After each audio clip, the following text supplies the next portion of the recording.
lemonade stand. I'm Dion, and today I want to talk about vulnerability and leadership. In the past, vulnerability and leadership would never be used in the same sentence, but today it's a very mainstream concept. A lot of this has to do with Brené Brown's viral TED Talk called The Power of Vulnerability, which was published in 2011. If you haven't seen it, I highly recommend that you check it out. So what does it mean to be vulnerable as a leader? Well, it means that we have the confidence to share that we're not perfect. The fact that we don't have all the answers to all the questions, and that sometimes the decisions that we make don't turn out the way that we had intended. To illustrate the concept of vulnerability in leadership, I want to share two contrasting stories about two different leaders. I'll start with John. So John's a successful executive. However, he is a little bit insecure. He regularly promotes to his team that professional development and continuous learning is a great thing that they should always explore and look to grow as professionals.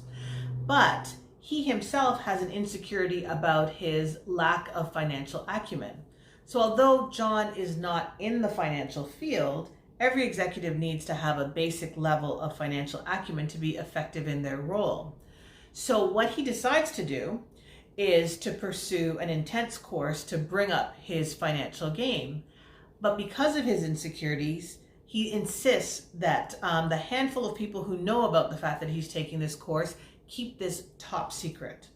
So as with many secrets, it does leak out, and there are some people who find out that John is taking this course to improve his financial acumen, and it really created a bit of confusion and undermined him a bit. First of all, it was confusing that he's promoting to the team how important it is to grow professionally and take courses to better themselves, whereas here he was taking this course to improve his financial skills, yet he wanted this to be kept a secret. It made him look a little bit hypocritical. As well, it eroded some of the trust that the team had as well, that he was keeping this a secret. So this would have been a great opportunity for John to be able to demonstrate for his team exactly what he'd been preaching about professional growth and development. And instead, it turned into something that made him look insecure and eroded some of the trust that he had with his team members. So if we contrast this with Raj, who's an executive that was hired into a leadership role, but in a completely different industry. So first thing he did was bring his team together and have a meeting. And he shared the fact that he was brand new to the industry and he had lots to learn, and the fact that he was very excited to work up make his way up his learning curve quickly with the help of the team. And at the same time, he shared all of the things that he's able to bring to the team, a lot of the successes that he's had in his previous roles, and how excited he was to build some of those successes together with the new team.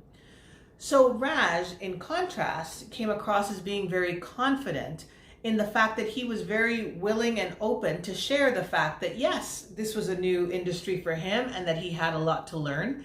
And it made him seem very approachable in the fact that he was so willing to share that with everybody. It also would make his team members feel very comfortable in approaching him and also sharing some of their gaps.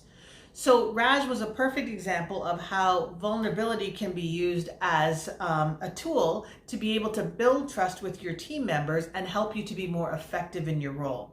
So here at my lemonade stand, I share ideas like this in terms of how we can be authentic and effective leaders in our professional lives. And I look forward to seeing you next time. Thanks for watching my video. If you liked it, please subscribe so you don't miss any upcoming videos. I post a new one every Thursday. My audiobook Thrive is now available on Audible, so please check it out. And finally, you can connect with me on my social media accounts. I look forward to seeing you here next time.